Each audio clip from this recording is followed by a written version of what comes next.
Bonjour à tous et bienvenue dans la Minute de Sceaux, un coup d'œil sur l'actualité non sponsorisée par BFN TV. Tout d'abord un petit coup d'œil sur la tournée. La Loire-Atlantique avec Nantes 115,7 décibels, le Loiret avec Orléans 121 décibels, le Loir-et-Cher avec Blois 116,8 décibels, l'Indre avec Châteauroux 121,7, bravo, le Doubs avec Pontarlier 121,4, bien joué également. Très bien. La Drôme avec Valence, 113,9 décibels. Et enfin le Tarn-et-Garonne avec Montèche, 114,8 décibels.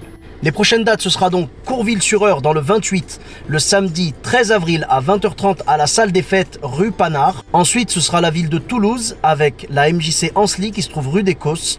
Voilà, ce sera samedi 20 avril à 20h30 avec Josran Makila en première partie et mon ami Nounout. Voilà, donc que vous découvrirez sur scène avec grand plaisir.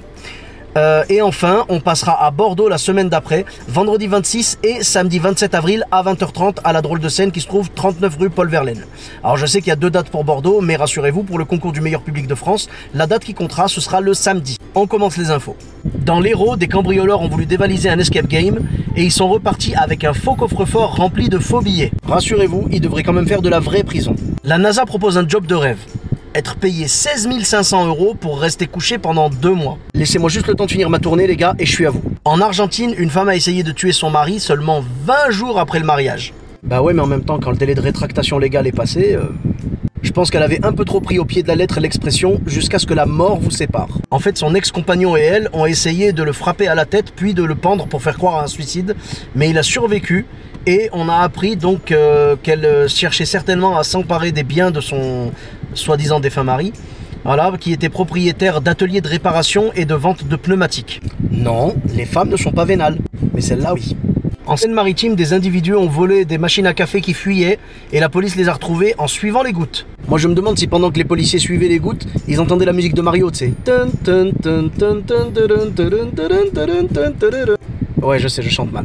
À Lorient, un individu taguait des noms de plats sur les murs, comme crème brûlée par exemple. Bon, Dieu merci, mon alibi est solide, hein, je suis innocent. Près de l'aéroport de Manille, aux Philippines, 750 migales ont été découvertes dans un paquet cadeau. S'il te plaît, Spider-Man, quand tu organises ton anniversaire, préviens que tes invités arrivent. Carlos Ghosn a de nouveau été arrêté au Japon pour abus de confiance aggravé. Bah quelque part c'est comme les Renault, hein. Tu sors du garage, tu penses que les problèmes sont finis et tu y retournes la semaine d'après. Dans le 8e arrondissement de Lyon, un homme gardait de la drogue pour des dealers dans son appartement afin d'arrondir ses fins de mois. Comme quoi Airbnb ça arrête pas de se développer, hein. Sur CNews, Nadine Morano pensait être hors antenne et elle a critiqué les journalistes de cette chaîne, provoquant un malaise. Ce qui est bien avec Nadine, tu vois, c'est qu'elle provoque le malaise à l'antenne et en dehors. Du coup on a presque du mal à voir la différence. À Barcelone, Manuel Valls se retrouve dernier d'un sondage à propos des élections à venir.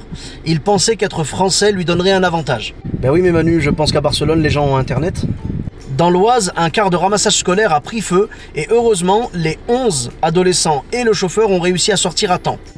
Qu'est-ce qu'on ferait pas pour que les enfants arrivent à l'heure au lycée, hein? D'après le site CNews, Donald Trump a menti 9451 fois depuis le début de son investiture. En revanche, je ne sais pas de combien de milliers de mensonges s'est allongé la liste au moment où je tourne cette vidéo. Désolé. À Lyon, les policiers ont saisi des plants de cannabis chez un individu qui n'a pas apprécié et s'est rendu au commissariat pour porter plainte. À mon avis, vu comme sa réaction est bizarre, il devait pas avoir saisi tous les plans. Il devait lui en rester un ou deux de côté. Et enfin pour finir, les champions de la route, hein, comme d'habitude, c'est à vous de les départager dans les commentaires. Le premier c'était en Côte d'Or, hein, c'est un homme qui a roulé pendant 6 km à 180 km/h sur l'autoroute. Un important dispositif a été déployé pour le retrouver, des hélicoptères, des équipes à pied, des équipes cynophiles, et il a été attrapé et mis en garde à vue. Donc le deuxième c'était à Rennes, un homme de 39 ans qui était complètement ivre et s'est endormi au feu rouge. Quand les policiers sont venus l'arrêter, il était tellement pété qu'il a même pas réussi à souffler dans l'éthylotest. Et enfin le dernier, ça s'est passé à Montluçon. C'était un homme de 64 ans qui avait 2 grammes d'alcool par litre de sang et qui a percuté 11 véhicules. Ils sont balèzes, hein. Donc à vous de me départager ces champions de la route dans les commentaires. Voilà, c'est tout pour cette semaine. Merci beaucoup d'avoir regardé la vidéo. Vous pouvez bien sûr la liker, la partager, la commenter, en parler autour de vous. N'hésitez pas à vous abonner à ma chaîne YouTube et à ma page Facebook, Sofiane Taï, E de TAI. On se retrouve prochainement pour une nouvelle vidéo. Bis à tous, même à toi là-bas.